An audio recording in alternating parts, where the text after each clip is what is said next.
Naam, ndugu msikilizaji, niweze kukaribisha tena katika somo lingine la leo ambalo tutaweza kujifunza habari jinsi mitandao ya kijamii inavyoathiri afya ya akili. Nadhani kila mmoja wetu anajua ni namna gani kwa sasa jinsi kasi ya utumiaji wa mitandao ya kijamii ilivyokuwa na mvuto mkubwa sana. Miongoni hata mwa vijana wadogo kabisa utakuta na miliki simu kubwa, PC nini, haikatazwi, lakini huku kwa upande wa pili ikiacha madhara makubwa sana na athari kubwa sana katika changamoto ya afya ya akili. Tumeshuhudia uwepo wa watu wengi sana ambao wamekuwa na changamoto ya afya ya akili, na hata wengine kupata kabisa ugonjwa kabisa wa ugonjwa wa akili kwa sababu ya utumiaji wa hii mitandao ya kijamii.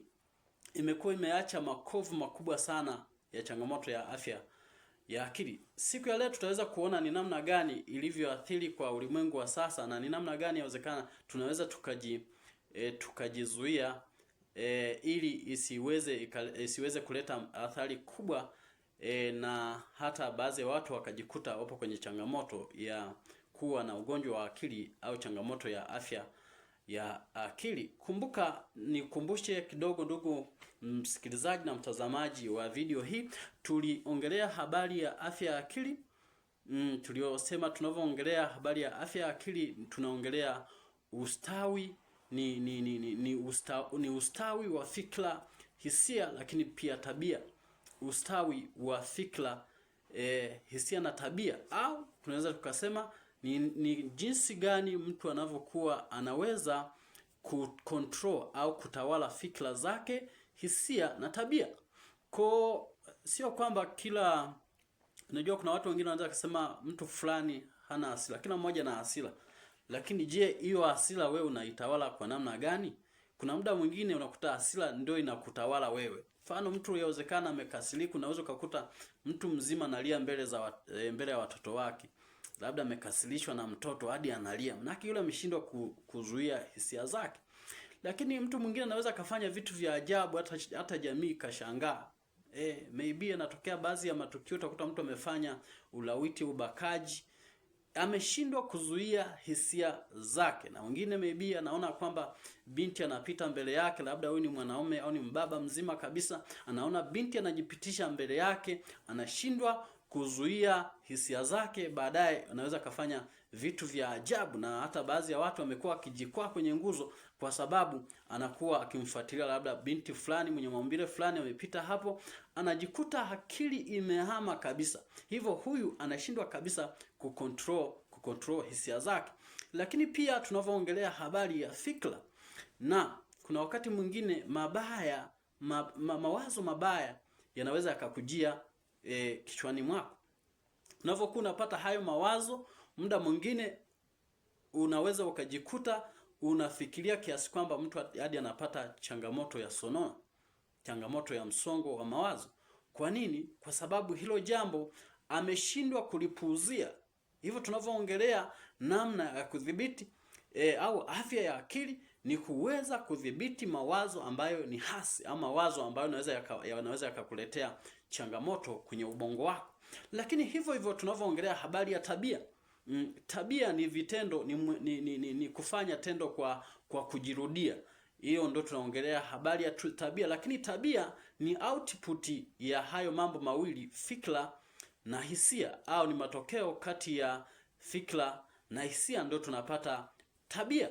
Maana mtu, yani ukiona, ndio maana wengi wanaosoma habari ya Biblia au kitabu kitakatifu, Yesu anaongelea kwamba habari anadili sana na kwamba watu waweze kujizuia kufanya dhambi ikiwa moyoni. Sio adili, utakuta hadili sana kutibu matokeo, ila anadili kwamba mtu anayowaza moyoni mwake natakiwa afanyaje. Anasema kwamba yeye amtazamaye mwanamke amtamanie mwanamke kwa kutazama, ameshazini naye moyoni mwake. Kumbe hata kabla hajafanya uzinzi, ule uzinzi ulianza kama fikra alikuwa anafikiria moyoni mwake. Hivyo unavyoona kitendo mtu ameshaiba, anakuwa ameiba hata kabla hajafanya kitendo chenyewe. Na hivyo ndivyo tunavyoongelea habari ya tabia yenyewe, inakuwa inajionyesha. Yaani ile inaonyesha kile ulichokuwa unafikiria na kile ambacho ulikuwa na hisia nacho moyoni mwake. Hapo hiyo ndo tunasema ni tabia. Lakini sasa tuende kwenye habari ya jinsi mitandao ya kijamii ilivyoleta changamoto kubwa sana katika changamoto hii ya afya ya akili. Tunaona kwamba kwa kuwa ulimwengu sasa kuna kitu kinaitwa globalization, maendeleo ya sayansi na teknolojia yanatufanya kuweza kufanya interaction, kufanya kuhusiana. Hata mtu ukawa mbali, mtu anaweza akawa yuko Marekani, yuko Australia, yuko wapi hadi mwisho miisho ya dunia, umbali mkubwa sana, lakini jambo linafahamika ndani ya muda mfupi sana. Na maana hizi zamani ilikuwa tunatuma taarifa kwa njia ya barua, kwa njia ya barua ambazo ilikuwa inachukua muda mrefu sana, lakini sasa hizi taarifa ndani ya dakika kadhaa tu mtu anapata taarifa. Maana teknolojia imerahisisha na kweli imetusaidia sana, lakini huku upande wa pili ikileta changamoto kubwa sana, baadhi ya kuiga hata baadhi ya tamaduni ambazo sio nzuri. Tumeona baadhi hata ya ndoa, kumekuwa na ripoti nyingi za hata ndoa nyingi zimekuwa zimevunjika kwa sababu ya mitandao ya kijamii. Unaweza kaona labda maybe uko pale nyumbani, kila mtu yuko busy, yani ule uhusiano physically wa kimwili wa kuwasiliana kwa namna ya ukaribu au kumshika mwenzake au nini, umepungua sana. Kwa nini? Ni kwa sababu changamoto kubwa inaathiriwa na mitandao ya kijamii. Utakuta mama yuko busy na simu yake, baba yuko na simu yake, na kila mmoja unaweza kuona hadi anacheka, anafanya nini, lakini imeleta changamoto kubwa sana. Sasa umeacha baadhi ya matokeo makubwa sana ambayo yamekuwa yamefanya jamii imeweza kubadilisha mwelekeo wake mkubwa sana. Mfano tunavyoongelea habari ya changamoto ya mitandao ya kijamii ikiacha madhara makubwa sana katika jamii tunayoishi. Unaweza kaona maybe tuongelee kwa watoto. Nianze kwa habari ya watoto. Naam. Watoto kwa sehemu kubwa wameathirika sana na hii changamoto ya utumiaji wa mitandao ya kijamii, kwa sababu tunaweza tukaona hata baadhi ya maybe zile video na nini ambazo zinakuwa zinarushwa wamekuwa ni mentor au wakiongoza kizazi kuwa na mabadiliko makubwa sana. Maybe watoto naweza ukakuta labda anachezea kompyuta pale, amepewa simu, anaingia mtandaoni, na kwa bahati mbaya anakuwa hana uwezo wa kuchuja kwamba hiki naweza nikaskip au hiki niweze kwenda nacho. Hivyo utakuta mtoto ameachiwa simu, anaweza akaangalia picha chafu, anaita pornography. Akaangalia pornography, anaona kama ni hali ya kawaida kabisa. Lakini pia habari ya ushoga. Ushoga umekuwa kwa sehemu kubwa sana, na hata saizi nadhani hata serikali inajitahidi sana kupambana sana na ukatili unaofanyika hata mashuleni. Tunaona watoto wanalawitiana, wanafanya ushoga. Tunaona kwamba kwa nini? Ni kwa sababu ya vile wanavyokuwa na viangalia. Mfano chukulia, unaingia kwenye utakuta unaangalia labda TV yako, hizi zinaitwa season au movie au hizi katuni kwa watoto wadogo, yani na jinsi gani unaweza kaona kwamba jamii inaenda kuharibika.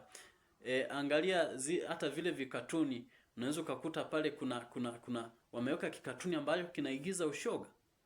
Ni shoga, mtu ni mwanaume lakini anataka kumpenda mwanaume mwenzake.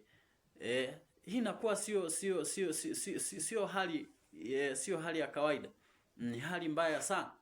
Na vile vitu ukiangalia kwenye hizo video hazijaweka kwa bahati mbaya. Zimewekwa kwa makusudi kabisa ili kupata kizazi ambacho ni kizazi vijana wa saizi wanasema kizazi cha ovyo.